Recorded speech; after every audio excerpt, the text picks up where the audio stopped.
Okay, I think the time has come. Can you hear me all right? Yes. Splendid.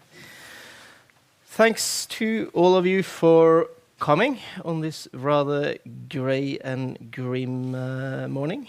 We will see how grim the conversation will get as the lecture progresses. This event here is co-arranged by the Norwegian Institute of Defence Studies as part of the program sponsored by the Norwegian Research Council for this big consortium that is the Norwegian Centre for Geopolitics, which covers not only us here at the Defence Studies Institutes, but also University of Oslo, the Norwegian Institute of International Affairs, and a number of others. And if you want to know more events like this that are going on throughout all of these various institutions, take a picture of that QR code and please sign up for our newsletter. So, geopolitics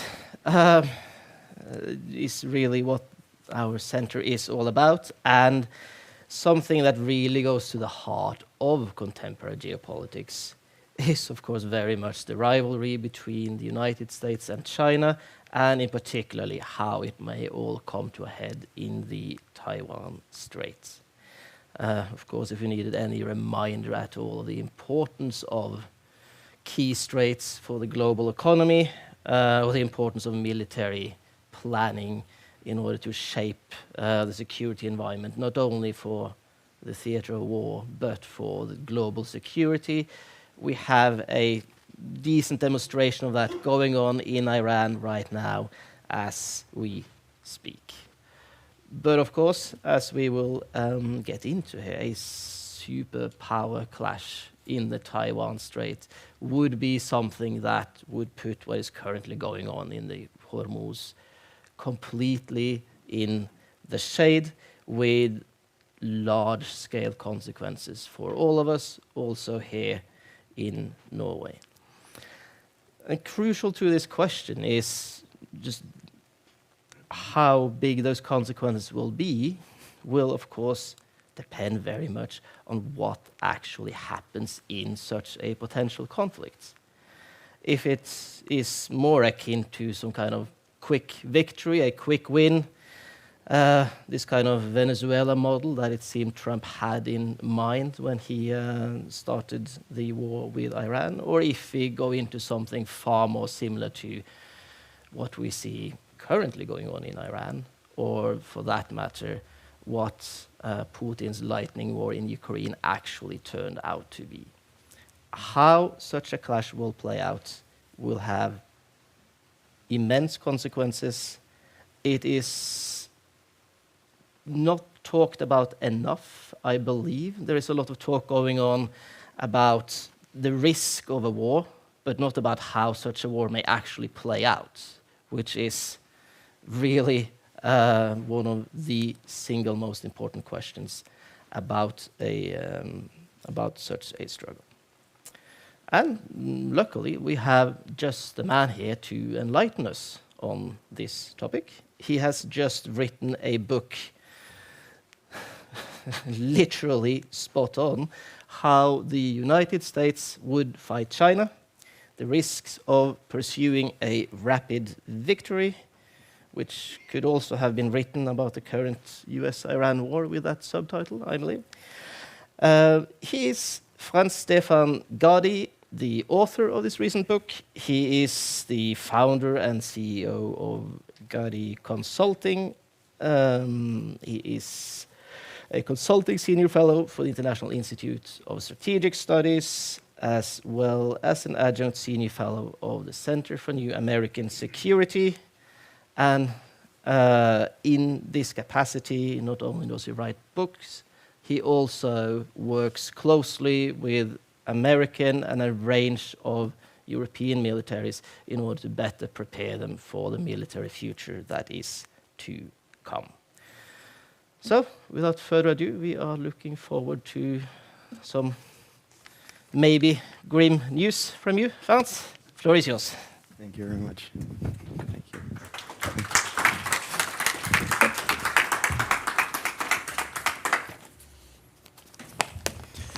Yes, good morning, everyone, and thank you so much for coming so early to a discussion that I think will be hopefully fruitful for all of us. And it's interesting that my first visit to Oslo, actually, this is my first time here in Norway, to be honest, is about a topic about a potential war a couple of thousand kilometers away from Europe, and how that actually could impact European security.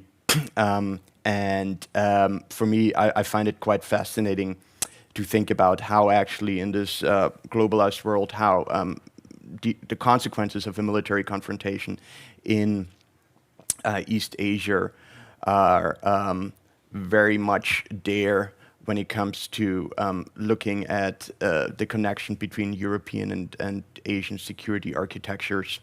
And perhaps briefly, why did I write this book first off? I was asked a couple of years ago when I worked in London to think about the future of warfare. So how do you really envision the future battlefield to unfold, or what kind of capabilities should one expect to see on the battlefield? That is, what kind of new weaponries, what kind of new tactics, that is, what kind of new ways to operate these weapon systems on the battlefield, what kind of overlaying force structure do you need, that is, how many tanks would you need in the future, how many missiles, how many satellites, and would you need to fight beyond just the land, the air, and the sea, in the cyber domain, and in the space domain, and so forth, in the information space, all of this together. So how would that look like? And that was sort of the research question that was posed to me. And there's a long tradition, by the way, with people looking at the future of warfare and the future of war that goes back hundreds of years, where people actually started writing fictional novels around the turn of the last century about potential German invasions of Great Britain, for example, or a British attack on Germany in the lead up to the First World War. So you always have a lot of these discussions, frankly. I've noticed also when I did my research about how future wars might unfold, right, usually before a larger scale war breaks out between great powers, or when you have essentially a new period of more intense warfare. And I think we are frankly entering such a period at the moment, or we have entered it already, for multiple reasons, and the most important of it being is the change of the United States, frankly, from a status quo power, a power that wants to maintain the current international system, to a revisionist power, and a power that actually wants to really change the system dramatically that it has helped create after 1945, and that makes it, along with China, the second most important military power in the world, and arguably Russia, the third most important or powerful military power in the world. All three of the top military powers are essentially revisionist, or have revisionist aims, and this sort of creates a certain amount of instability in the international system. But when I was asked to look at that question, to go back to the original research question, how would you envision the future of warfare? The one thing that came up most and first and foremost was that it was largely driven by the United States Armed Forces, because they have the most resources, they have the most brain power as a result, they have the most innovative concepts, they think the most about how to fight future wars for multiple reasons. And that the United States, up until a couple of years ago, almost exclusively focused when it comes to the future of warfare on fighting China in East Asia. They call it in the US military the pacing challenge, or the pacing threat, essentially, the People's Liberation Army. And over the last couple of years, what we've seen in the United States Armed Forces is essentially a transformation of individual service branches. So the United States Navy, the United States Marine Corps, parts of the United States Army even, and the US Air Force, towards a more amendable force structure to fight China in East Asia. Concepts, doctrine, military doctrine is essentially means how do you actually fight. That's what military doctrine basically means in US military jargon. How do you come up with a doctrine and concepts how to fight China down the road? And then also, what kind of capacities do you need in terms of sustaining such a fight? So how many missiles would you need? How many aircraft? How many unmanned systems? What kind of capabilities would you have? Would you need to have in other spheres as well? Or warfighting domains, as they're called, such as cyber and space. So that was basically my research question that I got. Like, how would a war like that unfold? And surprisingly, there wasn't really a book-length treatment on the subject.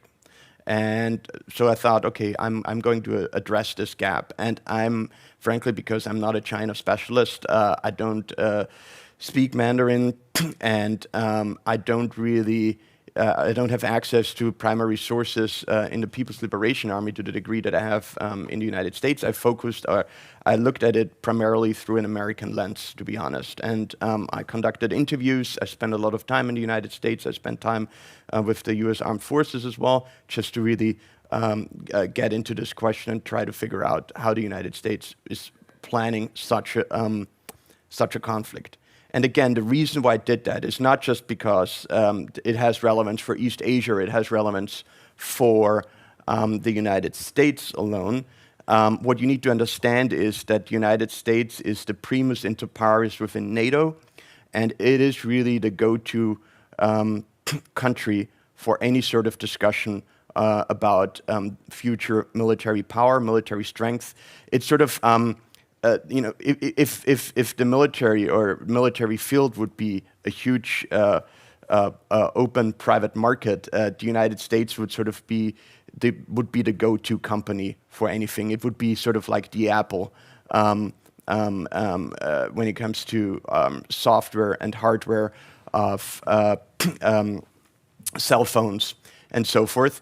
And so once you figure out how the United States thinks about these issues, usually you have a pretty good understanding how sooner or later NATO countries, NATO and European countries will think about the future of warfare. And then you also have a pretty good understanding how other countries in East Asia, allies and partners of the United States, would essentially think about the future of warfare. Now, how does the United States think they would fight a war with China? And this is where it gets interesting. The United States essentially thinks that it would fight China in what I called in the book a systems warfare approach. A systems warfare approach. What is a systems warfare approach? Essentially, how the United States envisions warfare is that they think of the enemy, the adversary, as a system, rather a system of systems. That is, the People's Liberation Army that they see it as their principal enemy, adversary, which of course includes the People's Liberation Army Air Force, the People's Liberation Army Navy, and the ground component and other components, the missile force and so forth. They see it as one big system when they look at it and how to defeat it. And the idea is that every system has key nodes, right? In military terms, you call these centers of gravity, key nodes. And the idea here is that by being extremely precise at identifying each of these key nodes in your adversary system, and by attacking these key nodes with precision weapons, and these precision weapons can be missiles, they can also be cyber attacks, they can be information warfare operations, or a combination of all of this, which the United States military refers to as convergence of various effects. If you target these key nodes, the enemy system is going to collapse. It's going to fall apart, essentially. That's sort of the underlying philosophy, how the United States envisions warfare. It has been, frankly, also sort of the philosophy or thinking of the United States Armed Forces and NATO for the past couple of decades. When it comes to, particularly during the Cold War years, in terms of trying to fight the Soviet Union. And the reason for that is that it was sort of born out of necessity, because the United States Armed Forces, similar to the European NATO countries and partners in East Asia, always thought that they would face an adversary, such as the People's Liberation Army or maybe the Russian military currently, previously the Soviet military that would be quantitatively superior. They would have more firepower, and they would be able to probably surge more forces into the theater at the beginning of a military conflict. So the approach that you just meet your enemy symmetrically and just fight it out on the battlefield without some new approach, you would lose a direct approach. So it's sort of an indirect approach to essentially degrade your adversary's military capabilities.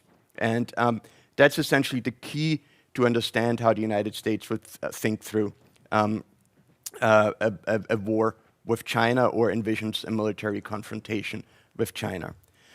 And in order to do that, in order to map essentially the adversary system, in this case the People's Liberation Army, you need a couple of things. First of all, you need superb intelligence capabilities, you need superb surveillance capabilities, and you need very good reconnaissance capabilities, right? So you need to be able to identify the key nodes in your adversary system, command and control hubs, military headquarters, enemy missile sites, for example, radars, space-based assets like satellites. You map all this. It's extremely complicated. You map all these targets, and they are actually targets. You map them, put them together essentially, and try to figure out, okay, if we hit this and that, destroy that, maybe this is going to degrade that particular capability. This makes or isolates this particular military unit. This makes sure that the Chinese couldn't launch particular missiles, or that they can't actually control their aircrafts at scale anymore because we took out very key radar sites to make them blind and so forth. You do all that, and with the support of new emerging technological capabilities. The United States warfighting approach is very much technologically driven. So there's a huge focus on technology compensating for almost anything else, because baked into this Western approach or American approach to future warfighting has always been also this premise that the United States and its allies and partners should always be superior in military technological capabilities vis-a-vis their adversaries.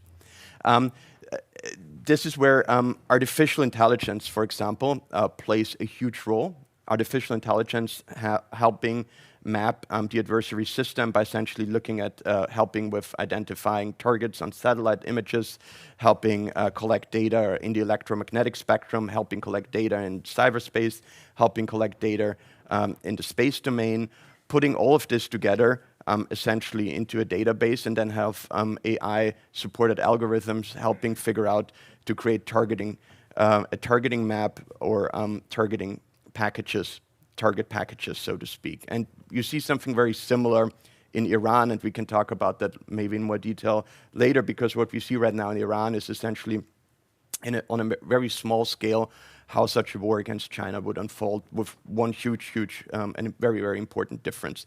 But in any case, the idea here is really that by essentially achieving what in military terms is called information superiority, and when you look at military doctrine in the United States with concepts, US military concepts, you have these buzzwords that you always hear, and it's really difficult to even figure out what all of this means.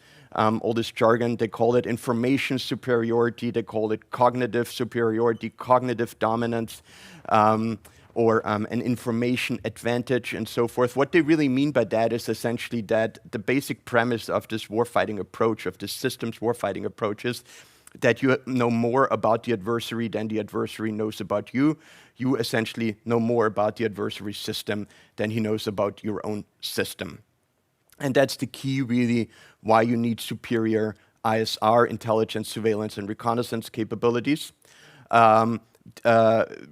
through active means, that is technologically, by just having better technology at detecting and selecting and identifying, tracking your adversary system, but also through a really more reactive means, that is defensive means, by essentially trying to blind your adversary also as much as you can with cyber attacks, attacks in the electromagnetic spectrum, or actively attacking your adversary with kinetic strikes, missiles, and so forth, to take out the adversary's ability to map your system. That is mostly take out the adversary's command and control capacity, command and control, commanding and controlling your adversary's forces, and blinding, essentially closing his eyes by taking out satellites, by taking out radar stations, by taking out other means to essentially conduct ISR on the modern battlefield. And this is the basic premise, essentially. And the United States envisions that they would do that right at the outset of every single military conflict they're fighting. So they want what I call in the book rapid, decisive systems warfare. So they see warfare, future warfare, as a collision of two adversary systems, essentially. And if they clash very quickly and rapidly. And what does it mean, clashing quickly and rapidly? It means that the United States, in all different warfighting domains are air, land, sea, space, and cyberspace in United States military doctrine. In all these 5 warfighting domains, the United States would attack rapidly, quickly, and establish what they call superiority in these respective domains. That is, they are going to degrade Chinese capabilities there. They are going to blind Chinese military capabilities in all of these domains, and they're going to do it quickly through a combination of kinetic and non-kinetic strikes. Non-kinetic means cyber and electronic warfare. Kinetic means essentially, for the United States, long-range precision missiles, first and foremost. Unmanned systems on occasion, drones and so forth, but it's mostly precision-guided munitions. And that's sort of the sinew or the core of how the United States envisions the future of warfare. And they came up with different concepts. They call it multi-domain operations for the US Army. They call it distributed maritime operations for the US Navy. They call it agile combat employment for the US Air Force. They call it expeditionary advanced base operations for the United States Marine Corps, and so forth. Every single service branch of the U.S. Armed Forces has developed a concept pretty much around this idea of establishing superiority in all these respective warfighting domains that they're responsible for, and hit your adversary precisely with missiles and other means over long distances. And that's basically the idea. In terms of how the United States would fight the People's Liberation Army.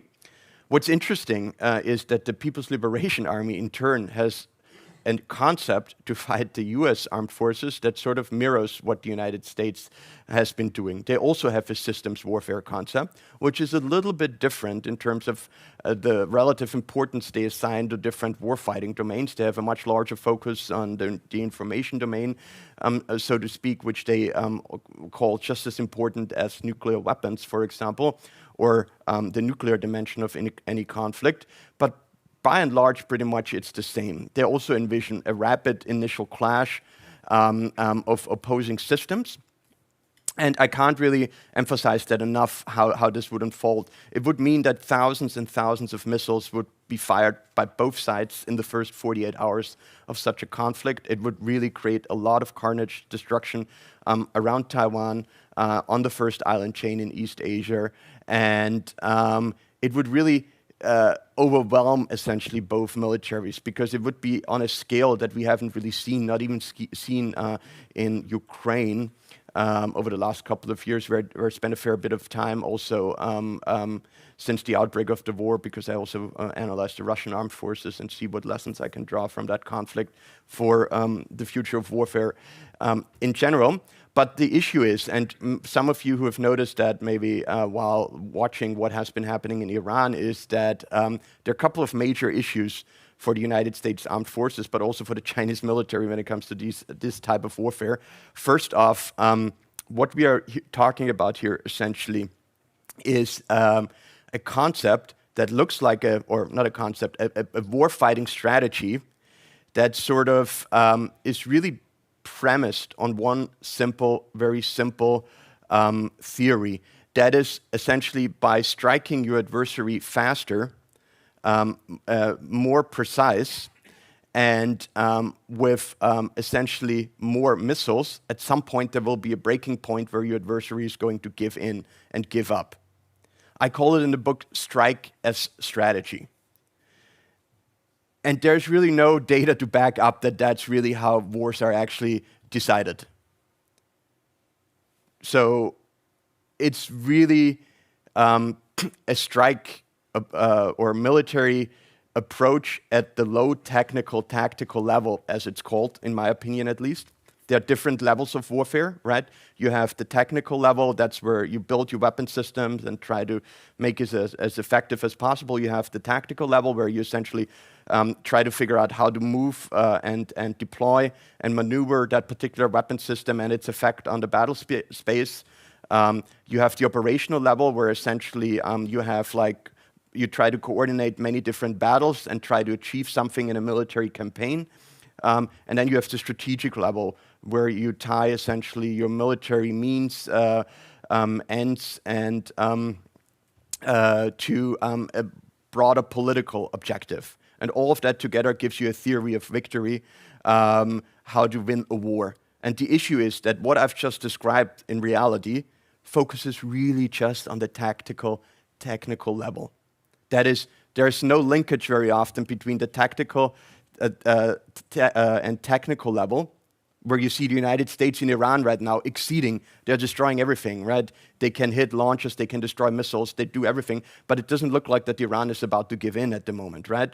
On the contrary, Iran has picked a strategy that sort of tries to counter the superiority of the United States and the Israeli military at the tactical level.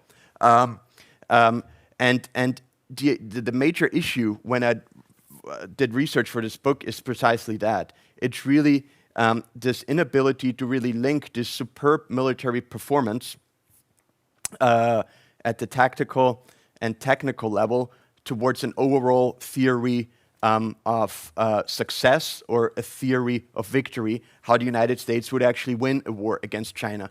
Because the issue here is really, okay, so the United States can maybe map the system, launch thousands and thousands of missiles and cyber attacks, and the Chinese could also just say, listen, okay, yeah, I don't know, 30% of our military is destroyed, but we're just not going to give in.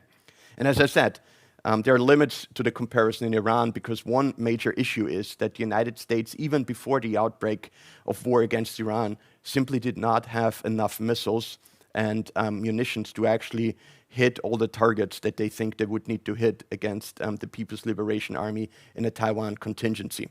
That's one issue. The second issue, and that goes also to the heart of what you're seeing in Iran, and that's what I point out in the system. How can you be sure that you actually map the system, the adversary system, accurately? There's a long history a tradition in military history that we over or underestimate our adversaries, which very often is due to the fact that we just don't have a good understanding of how your adversary really works, how he thinks, and how your adversary is structured, like the People's Liberation Army, for example. Like, how do we know that the targets, the key knots that the US military has identified, are actually the key knots that lead to the collapse of your adversary system? Because the idea would be that you don't need to destroy the entire People's Liberation Army.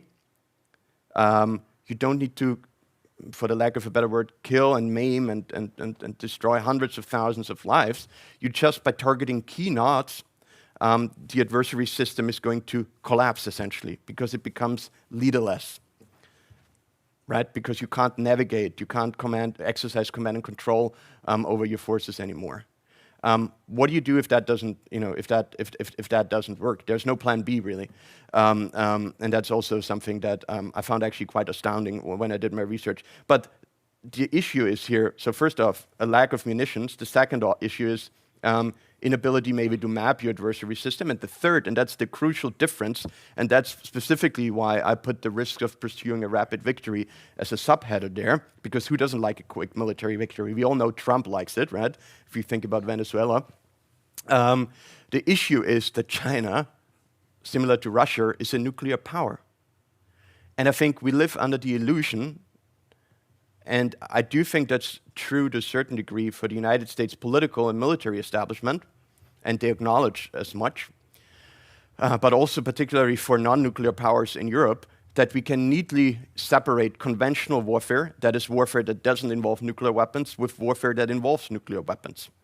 The issue with the People's Liberation Army is, or the basic approach that that the United States has chosen by essentially a rapid systems warfare approach to achieve decisive results at the beginning of a war is that you also raise the risk of what's called vertical escalation in a military confrontation. Vertical escalation means essentially that you walk from the conventional level of warfare to the nuclear level of warfare.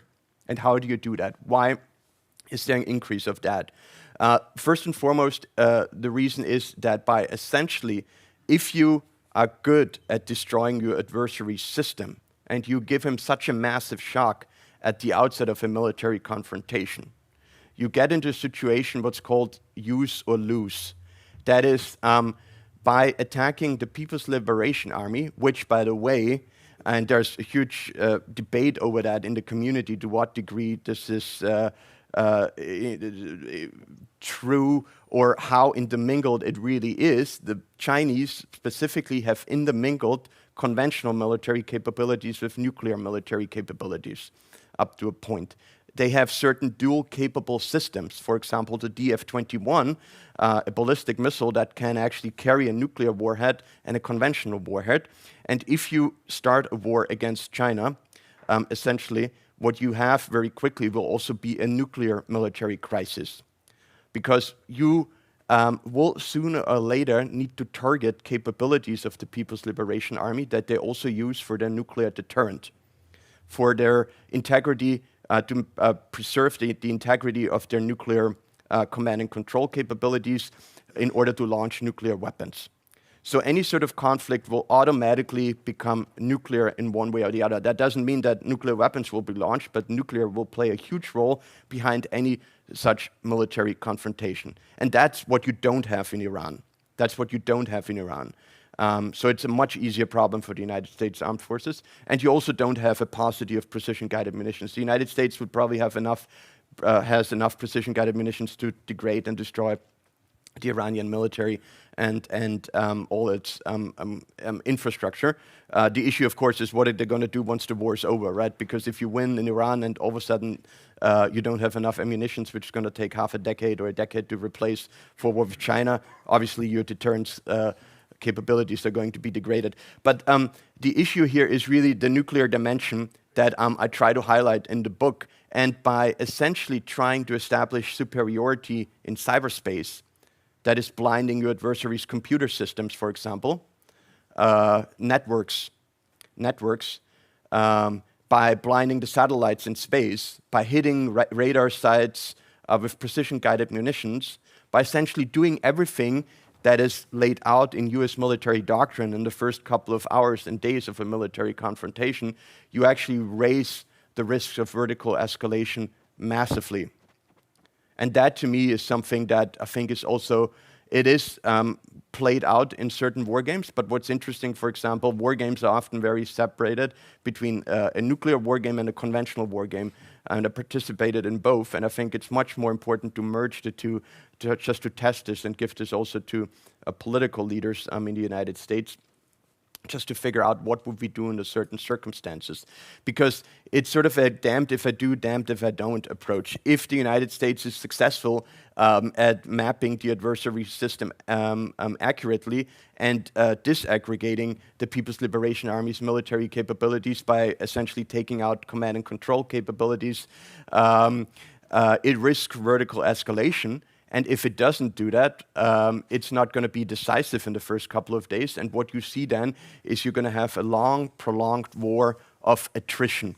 Attrition is the main characteristic of any sort of great power war. It means that both sides essentially lose a lot of material and men. And this essentially is sort of the definition of being caught between a rock and a hard place, in my opinion. And that's sort of the predicament of the United States Armed Forces.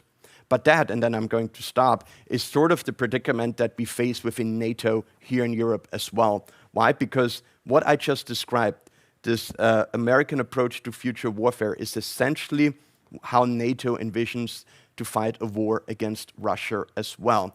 That's what's being taught at staff colleges. It's this idea that we need to achieve information superiority. We need to map the adversary system.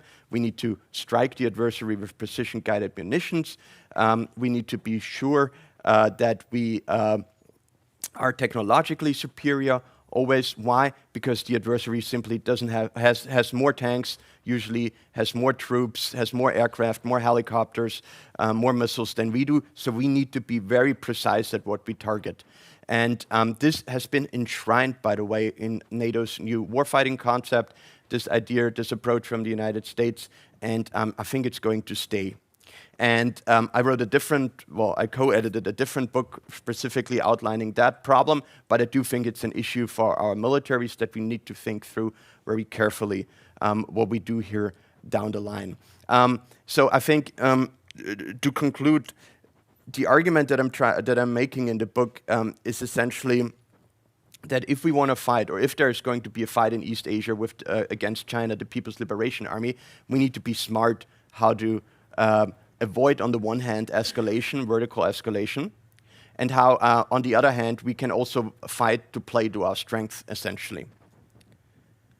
And I call that a smart attritional approach.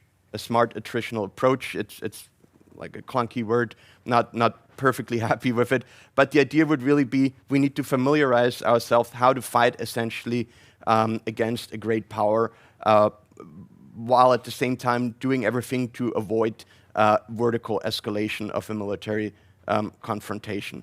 And that's sort of the key, and that I think is something that we've been missing within NATO over the past couple of decades. And this is something we need to get back to, essentially. And I do think that the United States will remain the most important military power for the next couple of years, decades, and so forth. But I do think also that it might be time also for us in Europe to maybe put a little bit more brainpower behind our own concepts and try to figure out essentially how to take into account the threats that we're really facing here in the European continent, and maybe rather than copying American concepts, try to come up with a much more tailored approach to our own defense doctrines up to a point. And I think here, again, I think there's a lot to be learned from the United States discussion, but also obviously what's happening in Ukraine and what we are seeing currently in Iran as well. So maybe let me stop it here, and I'm looking forward to a good discussion. Thank you very much. Yeah. Thank you so much, Franz. Yeah, perfect. Sit there. Front and center. Very interesting, very sobering. What was it you said? That they have no plan B, which I found quite sobering or astounding, you said. That is generally astounding, particularly, as you said, on this slippery slope to a nuclear crisis that we may at one point be in. So I will be remembering that quote for quite a while to come. In order to dig a bit deeper into this brilliant new book and the arguments, we have Henrik Stålhane Hiim, my good colleague at the Institute of Defense Studies. You can sit there, I believe.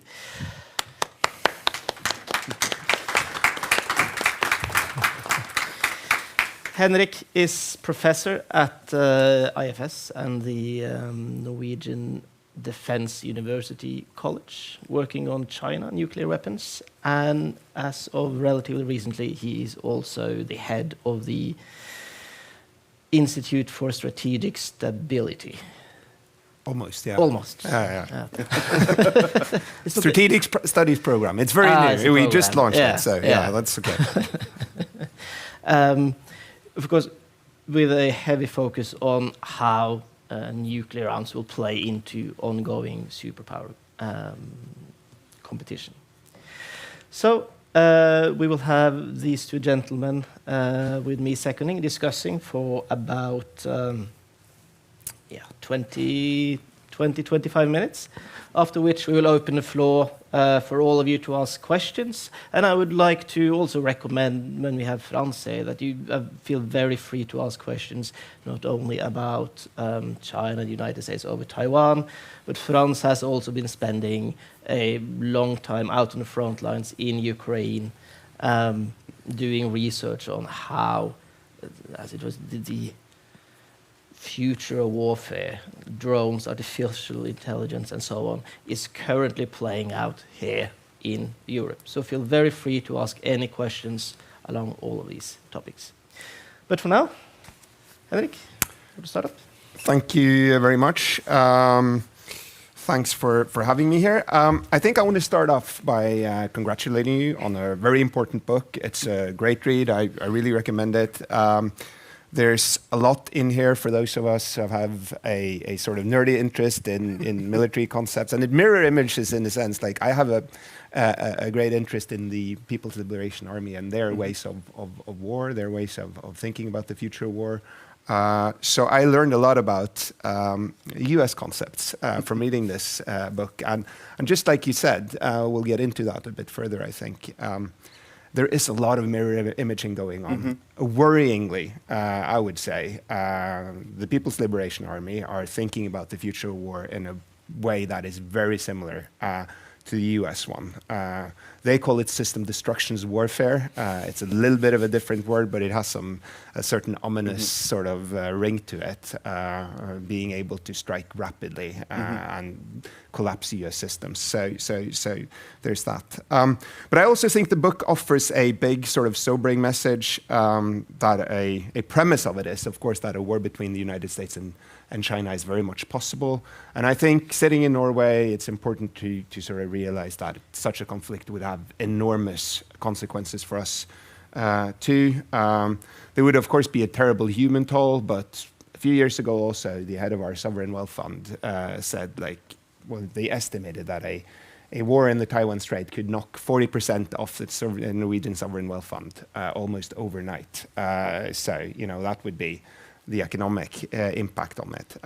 It would also, of course, put us in an extremely difficult position with US forces potentially being tied up in East Asia. And if, a few years from now, Russia has reconstituted its forces, we would be left almost on our own, at least, to handle a Russian threat. So I think it speaks to, this is not a conflict far away. This is a potential conflict that would have a huge impact on us too. And working on nuclear issues, I think it's also your sort of focus on how a war could potentially escalate is an important, if unpleasant, topic to discuss. There are pathways to escalation in this conflict. Obviously, it would happen under a nuclear shadow. So, the potential of escalation would be there, continuously. And I think one key issue, which would aggravate some of the potential concerns that you have even further, is the stakes are higher for China than they would be for the United States. So, a potential dilemma that you would quickly find yourself in is that China has more to lose in a conflict. The Chinese leadership has more to lose in a potential conflict. So blinding and collapsing and paralyzing the Chinese armed forces would also carry this potential escalation mechanism, in the sense that, losing a conflict very badly would potentially give them an incentive to issue nuclear threats or even initiate limited nuclear use. So it's a very sobering message there, but an important one. I think I wanted to start off by asking a question a bit about, well, you brought up the Iran issue, and you have a conflict going on now, obviously. And sometimes I hear people make the argument, I don't find it all that convincing, to be honest, but that, China is watching this conflict and looking at the superior performance of the US armed forces and thinking, look, we could be on the receiving end of this in the future. But China is obviously a very different, potential adversary for the US than the Iranians are. They have, way more advanced air defenses, for instance, and a massive missile force, and you name it. But I mean, what do you think the relevance for the Iran conflict is in terms of, how a conflict would play out in East Asia? Yes, I mean, let me maybe first just add something that you said at the beginning. The United States Armed Forces work under a two-war construct. So they no longer see a war with China in isolation from a potential war with Russia. The understanding of US military planners, essentially, as far as I understand it, is that if there would be a war in East Asia, Russia very likely could try something in Europe. And the reason why you have certain people within the current US administration so focused on China or putting a lot of pressure on Europe to do more in terms of conventional defense, is that US military planners obviously fear that a lot of what you would need for fighting a war in East Asia, certain military capabilities, would need to be pulled out of Europe in the event of such a conflict.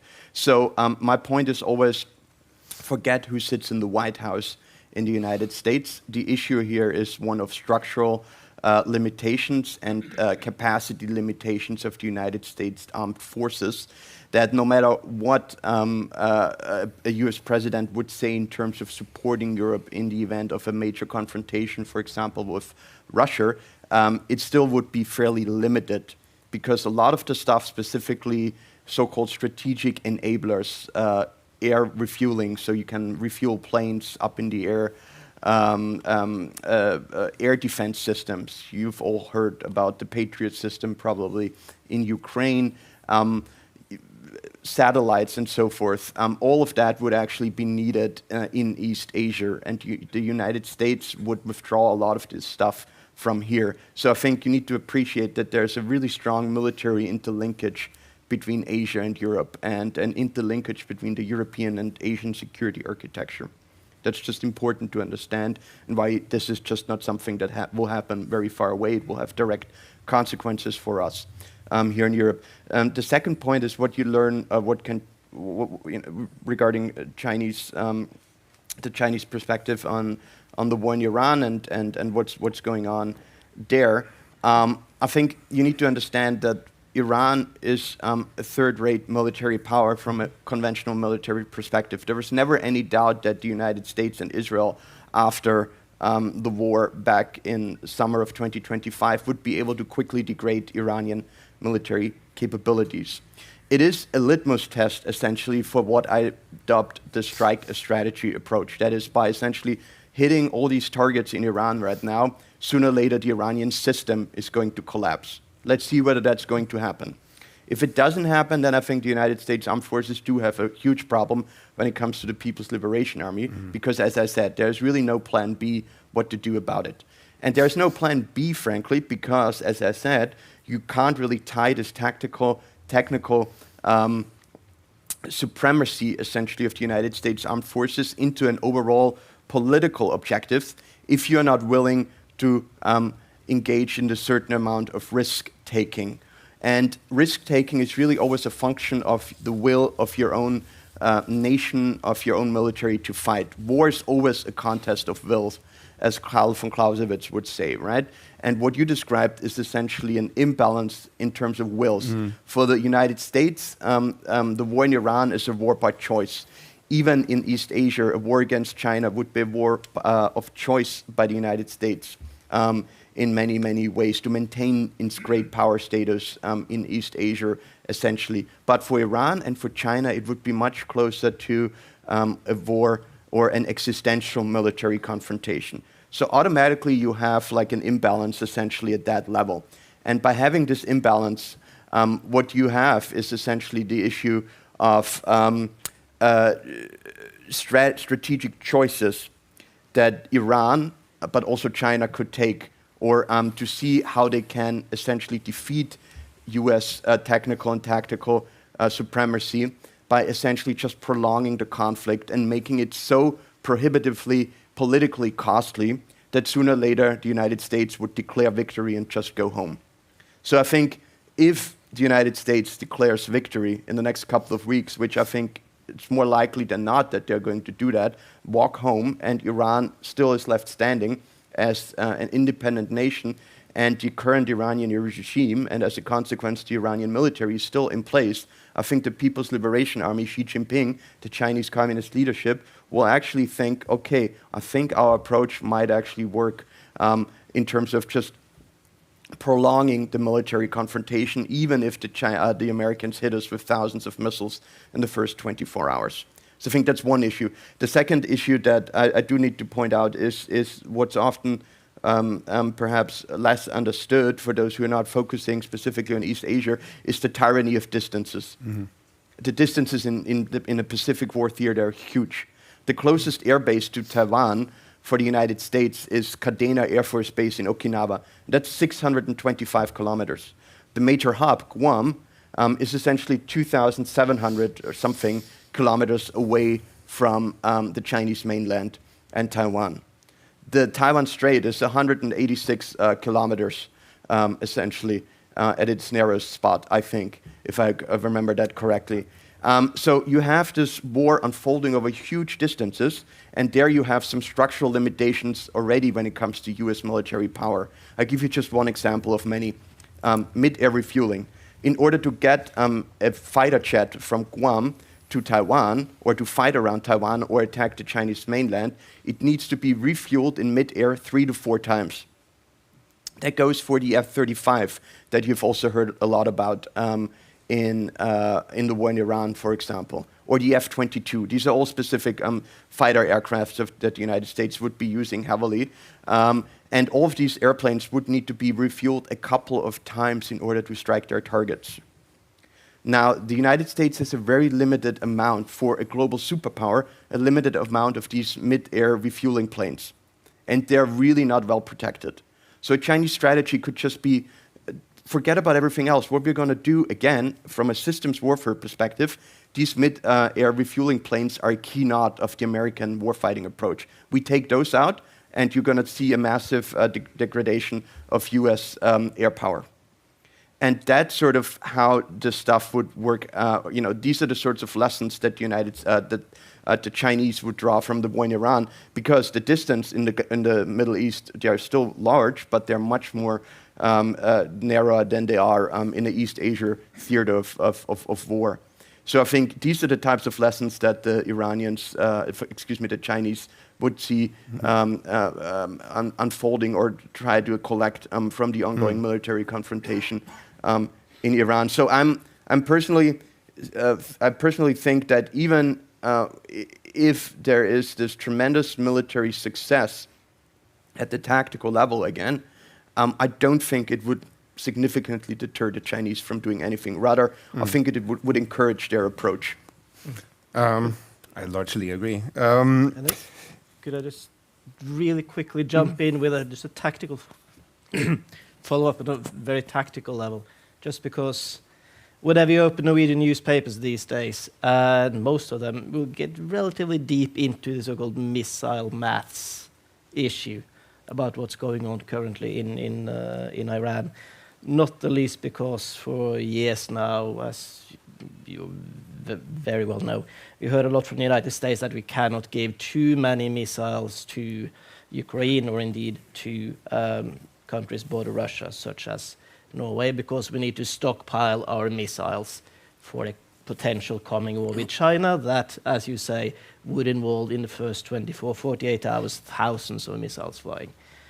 But currently, as has been pointed out in Norwegian public a good few times, we see those missiles seemingly flying with very few restrictions on them. So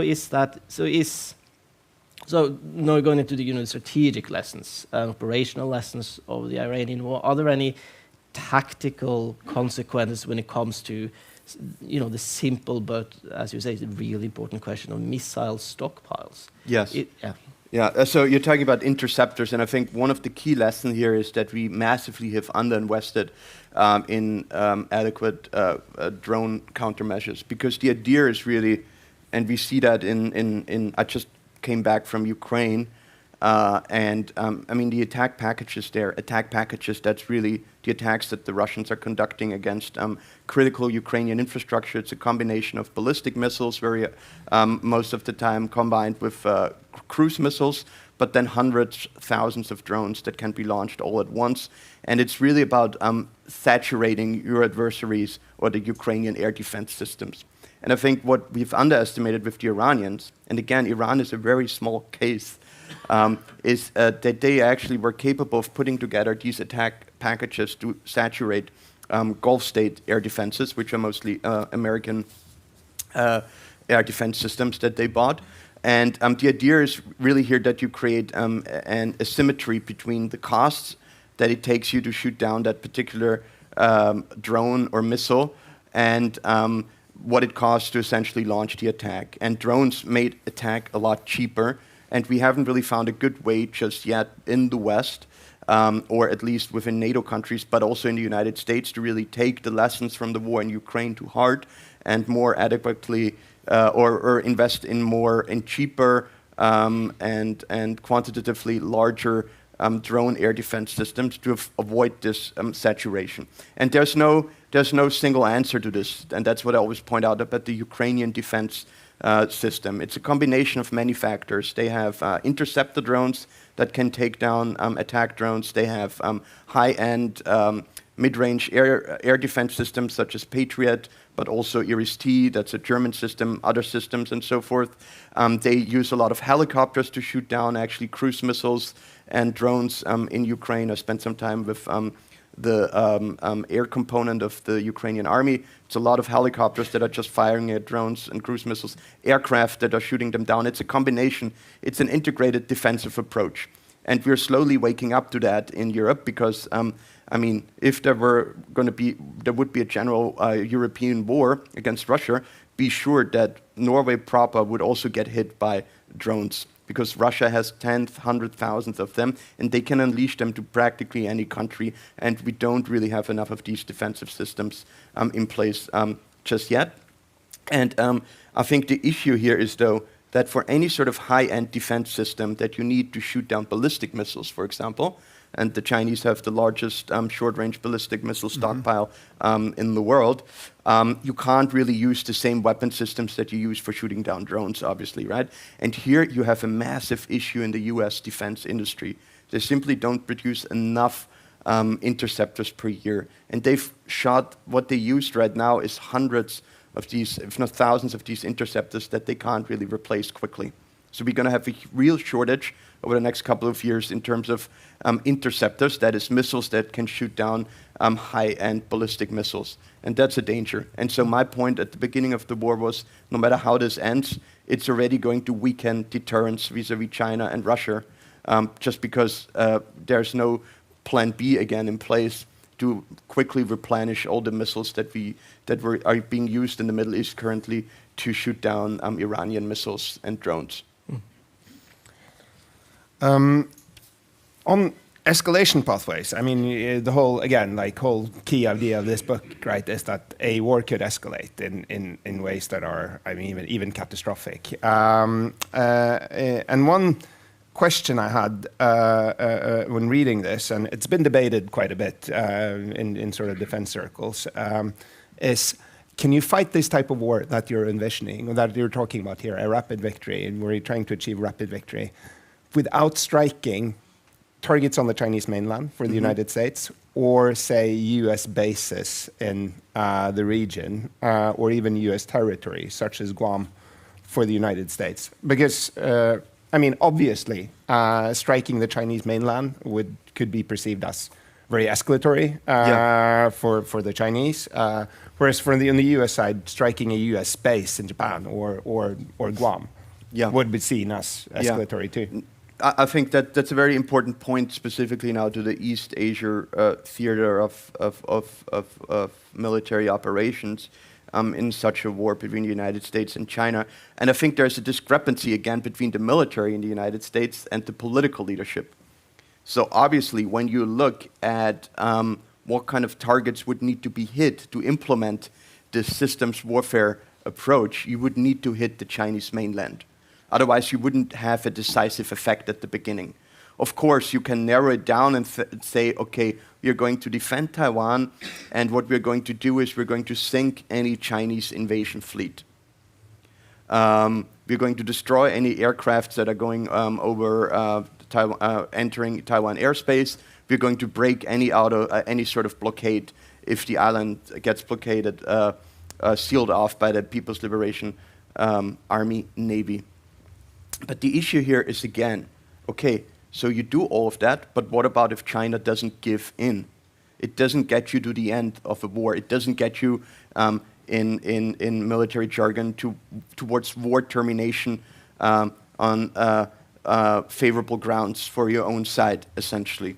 And that's sort of the issue. There's a discrepancy, again, and we see it to a certain degree now in Iran, where the strike a strategy approach may not work, with the added dimension that you point out in China, in a war against China, that there's this vertical escalatory dimension where maybe political leadership, the United States president would maybe say, okay, we're not going to hit targets on mainland China because it could be perceived as too escalatory.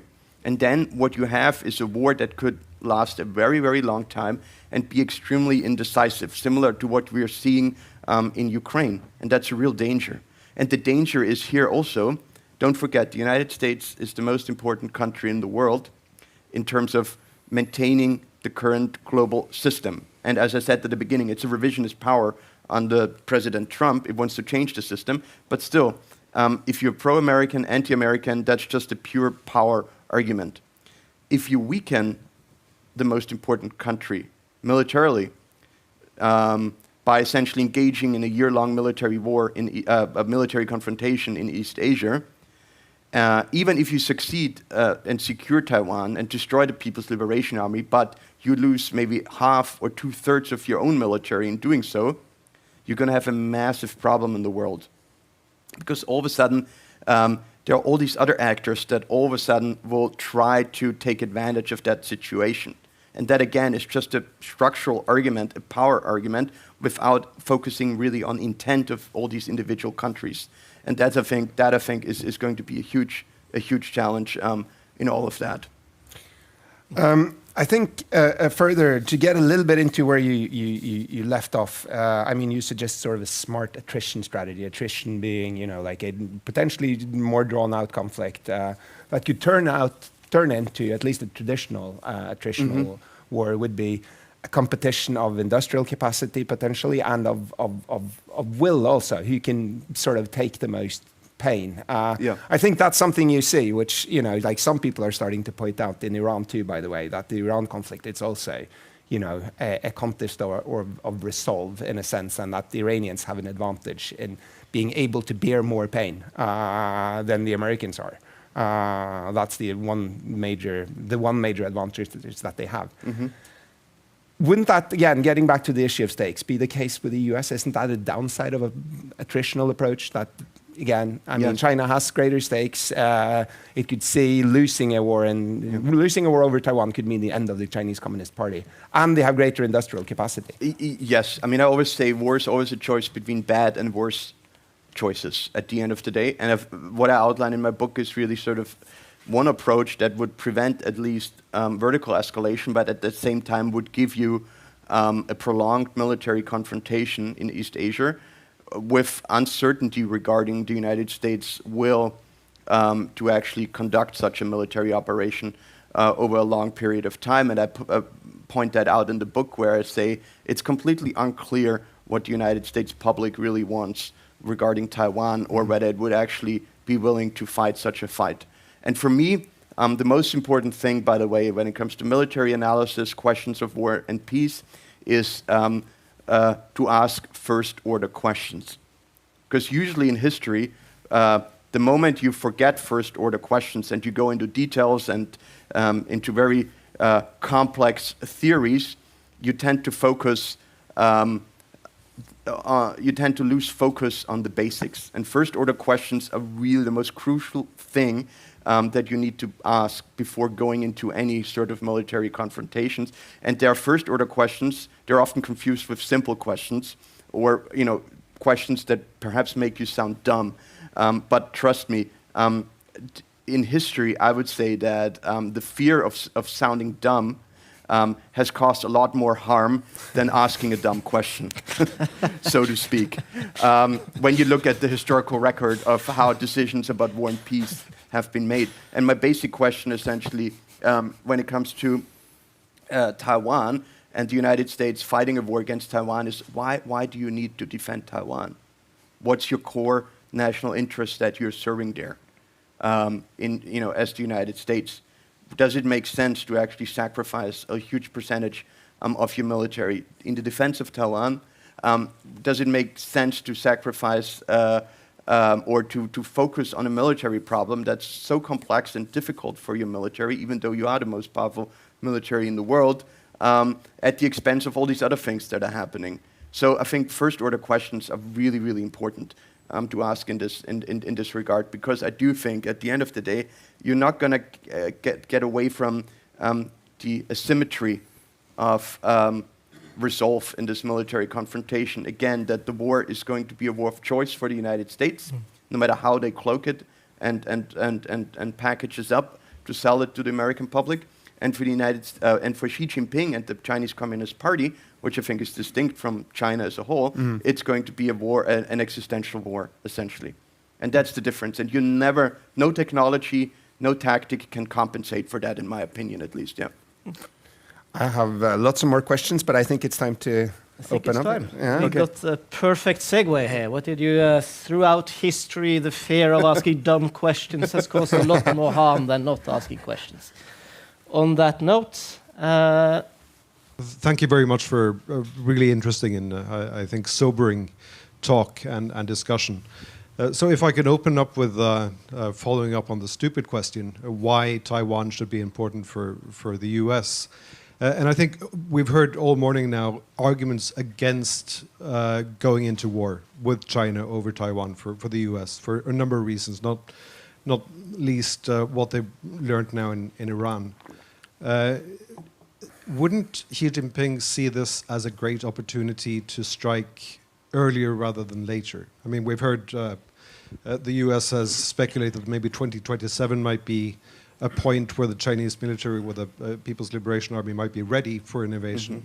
But might not he see this as a way to, now that the US is distracted, maybe do it sooner rather than later? Yes, I think there are two issues. And again, first, it's important to understand the interlinkage between the European security architecture, the Asian security architecture, because you can't you need to look at the problem globally, essentially, in order to answer your question. Because let's assume there's going to be a ceasefire in Ukraine at some point in the fall or in early 2027, a tenuous ceasefire, but that would allow the Russians to at least withdraw, let's say, 40-50% of its forces.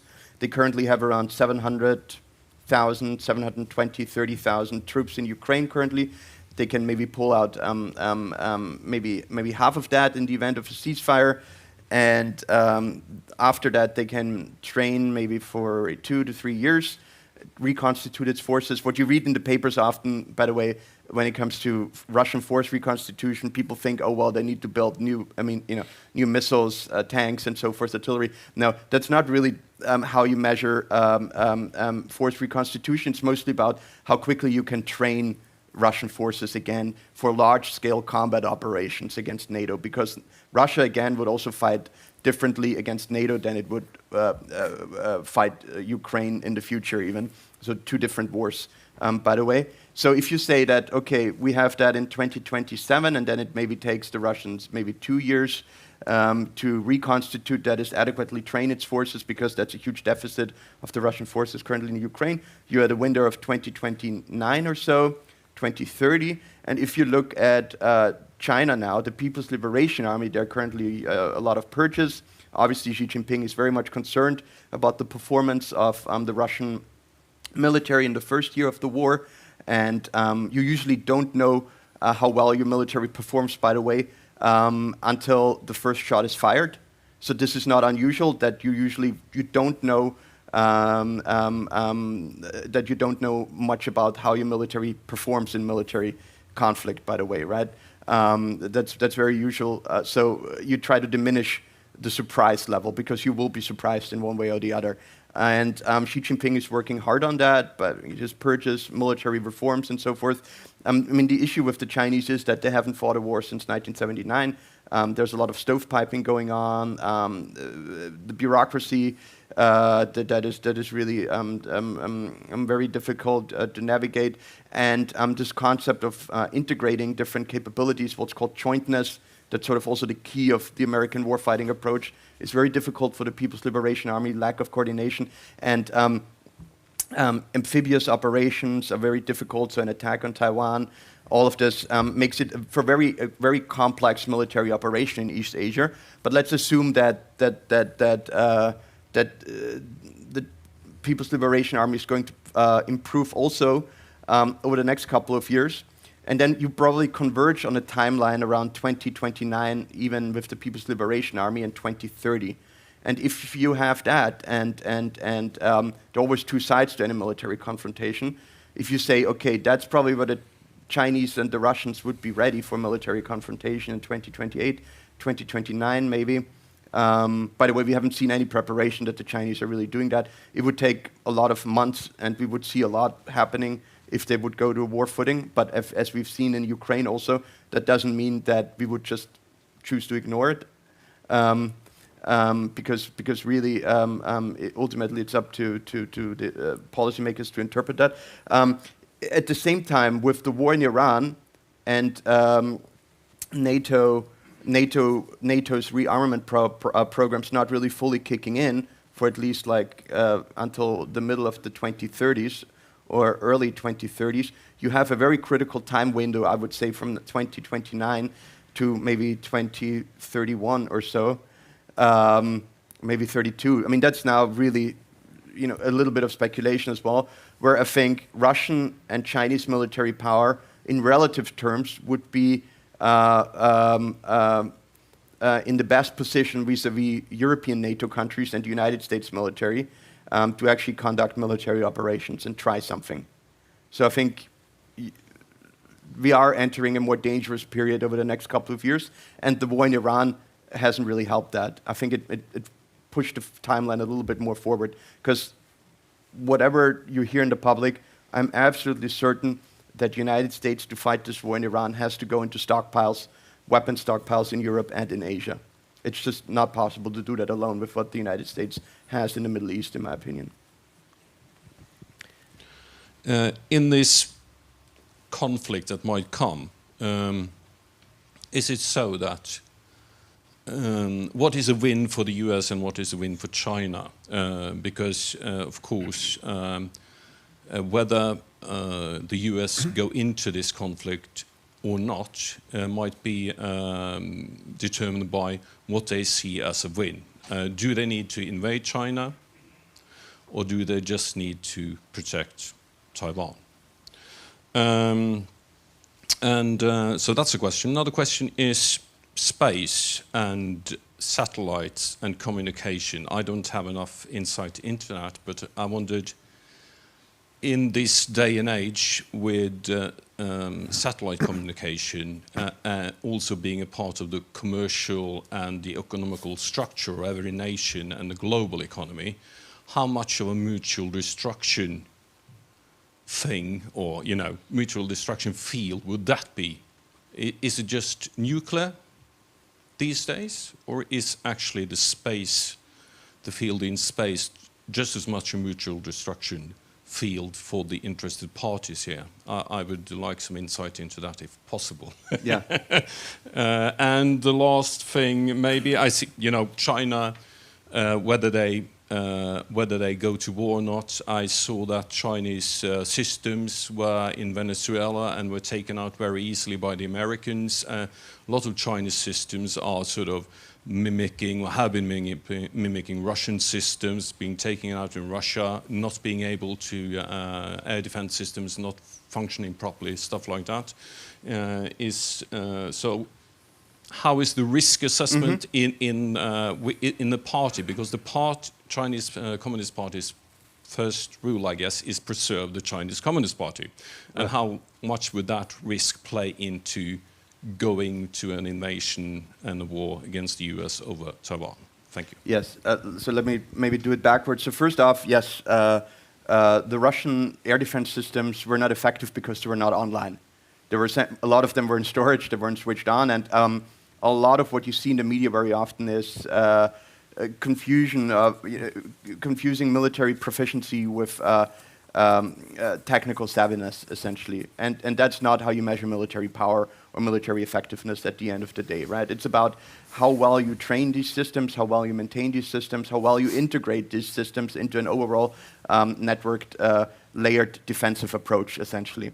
And the Iranians are really bad at that, and the Venezuelans just didn't have these systems online. So I would be very cautious to deduct anything about the relative performance of Chinese air defense systems, for example, or Russian air defense systems, in the hands of the Chinese and the Russians vis-a-vis NATO or the United States. So that's important to keep in mind, not to draw premature conclusions from that. On your first question about relative war aims, I think for the Chinese it would be relatively simple, that is to seize Taiwan and establish or reintegrate that part of the world essentially into the People's Liberation, the People's Republic of China. That's fairly simple. And then also at the same time try to prevent a continuing American dominance of the first island chain, essentially. But I think Taiwan is going to be sort of the jump-off point for larger power projection. For the United States, the issue is very, very different because, yes, they might want to maintain a sovereign Taiwan, but I do think, first off, I think with President Trump in place, the risk of a war with China has actually decreased rather than increased. He hasn't shown any propensity, any interest in really for a military confrontation with China, which alienated a lot of China hawks actually over the last couple of months. But for China, I think the current Trump administration would probably sacrifice Taiwan over a trade deal, to be honest, a proper trade deal with the PRC, in my opinion at least, right? And so it's very difficult if your war aims are shifting, and we see that again in Iran as well, because if you don't have specific war aims, you never know what exactly you're fighting towards. So, if you start here in an ill-defined manner, the rest there's going to be trickle-down effects, and that to me is, I think, is a huge issue. And the second question was about yes, and the space domain. What we are seeing, so the one thing we don't see in the war in Ukraine is the space dimension, really, because both sides there's very much restraint in space. So we don't really know for sure how a future space war is going to unfold because there are very limited operations in space at the moment. My hypothesis is, similar to what you actually said, that we're not going to see this massive destruction in space because both sides are highly dependent in order to implement the systems warfare approach on space capabilities. So what we're going to see is not physical destruction in space, but probably a lot of jamming, a lot of cyber attacks to seize satellites, maybe to manipulate satellites and so forth. So I think there's going to be a very complex interlinkage, which is already the case between cyber and space capabilities in such a military confrontation. And information in the 21st century is always going to get through. Like in the 20s, there was this British Prime Minister, in the 30s, Baldwin, who said that the bomber is always going to get through. I think in the 2020s and 2030s, information is always going to get through because there's such a redundancy in space capabilities already, with some exceptions, that it's going to be super difficult to seal off an adversary completely from information. What would be, and I'm sorry if I missed this because I was a little late, but what would our overriding a need to attack the Chinese for Taiwan when it's already been proven that we will probably lose that war? Why would we do that? Yeah, I mean, that's the $1,000 question, right? And if you are in DC, you go to think tank events, you talk to policymakers, that's a question that I kept them posing as well when I did my research. And there are multiple reasons given, from like a new version of a domino theory akin to the need why the United States had to defend South Vietnam in the 1960s and 70s. Once Taiwan falls, the first island chain is going to collapse. The United States is going to lose influence in East Asia, essentially, to essentially purely economic reasons when it comes to certain production facilities that are in Taiwan, all the way to a rationalization that this is sooner or later inevitable between a rising power such as China and a more established military power such as the United States. But at the end of the day, I think that's the perfect and best question to end this discussion with, because to be honest, it's not clear to me that much would substantially change if the Chinese would actually seize the People's Republic of China. Yes, there would be economic disruptions, but at the end of the day, I don't think it would in any way substantially decrease US military power or power in general in the world. And I have to say, though, if you talk to all the service branches, United States Navy, US Marine Corps, US Air Force, the Chinese People's Liberation Army is their pacing challenge. That's what they're working on.